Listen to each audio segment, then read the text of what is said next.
Today we are talking about ERC audits and specifically letter 6612.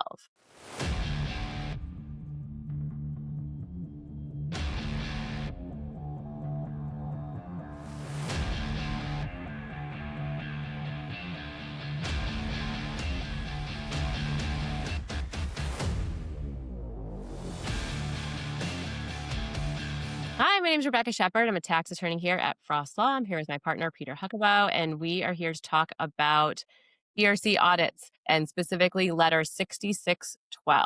We have seen an increase in these letters being issued to businesses regarding their employee retention credit in the last 60 days or so, regarding whether or not the company is eligible for the employee retention credit, whether it's calculated properly, whether PPP was taken into consideration, employee counts, and all of those things. Correspondence audits communicated in a letter 6612 are not new. It's certainly a method that the IRS has, but maybe not what people think about when they think about being under audit. A letter 6612 is going to ask for information, computational information, and some demographic information about the company itself and why it's eligible and what qualified wages it paid. But this is nothing new, and it does, however, represent sort of the evolution of ERC yet again. Absolutely. So on those letters, you're going to see a 30-day response date. It is very, very important that if you believe that you'll need an extension to complete that request, to call immediately. We have seen extensions granted for the most part, but if you wait until the last second to ask for a request, you're not going to have it in time, and you want to make sure that you're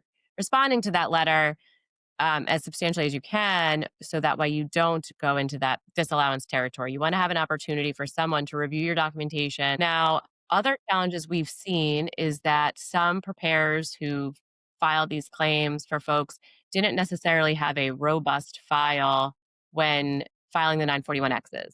So sometimes taxpayers are kind of starting from scratch in determining eligibility, calculation, wages are eligible, wages aren't eligible. So it's important that if that is you, if you filed and you don't have a file from your ERC preparer, to look closely at that 6612 and make a decision about who is going to handle this exam for you.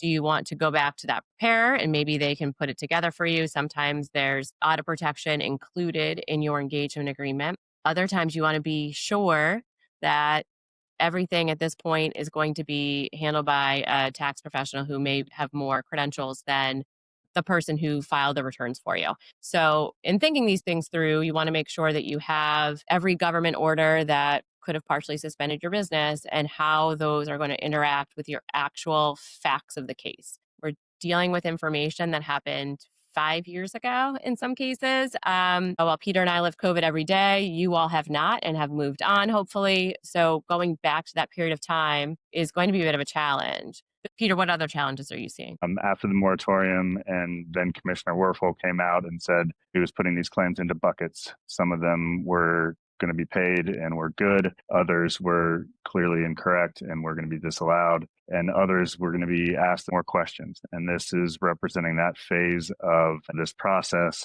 Probably not going to be fast. And so with all of these things, I think folks want to put their best foot forward at each opportunity. So this is an opportunity to communicate your eligibility and for someone to analyze it. So making sure that you have a robust response, you make it as easy as possible for the IRS to review the information, to understand really in clear and concise writing, because this is a situation, it's a correspondence audit. So you're going to be sending documents in.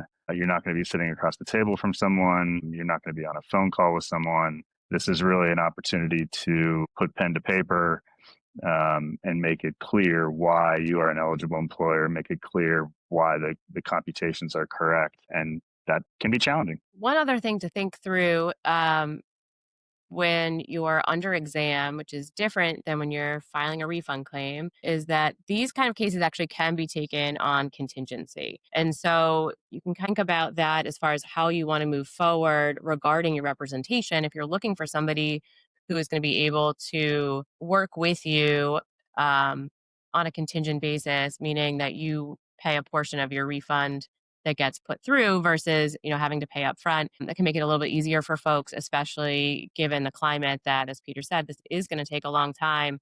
Other things to consider is that throughout this whole process, Peter's mentioning Commissioner Werfel and putting things into buckets. Last summer, tens of thousands of claims were disallowed prior to an exam opportunity.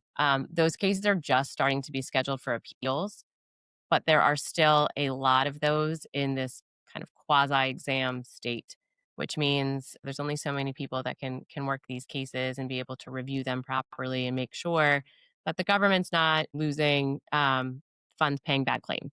That's their goal. Understanding that you're kind of at the bottom of a hill where there's a lot of people in front of you is important. There is some benefit to waiting. Do you want to talk about interest a little bit? Congress has provided for overpayment interest on refund claims. If it's ultimately determined that the taxpayer has overpaid their obligation, they receive a rate of interest that is the federal short-term rate plus 3%.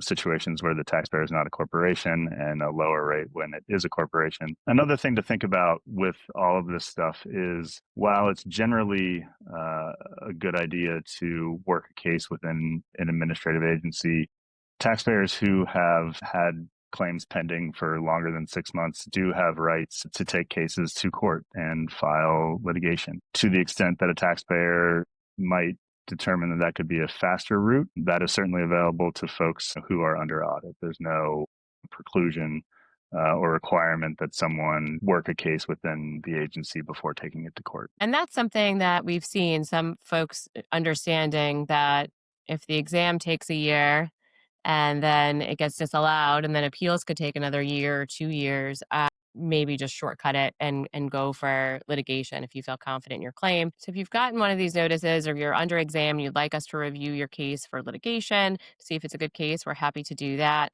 We're also happy to work with your in-house preparer, your ERC preparer, anyone you've hired to file your exam response, and make sure that all areas of the law are touched. You're incorporating facts sufficiently in order to hopefully get the quickest resolution on these cases.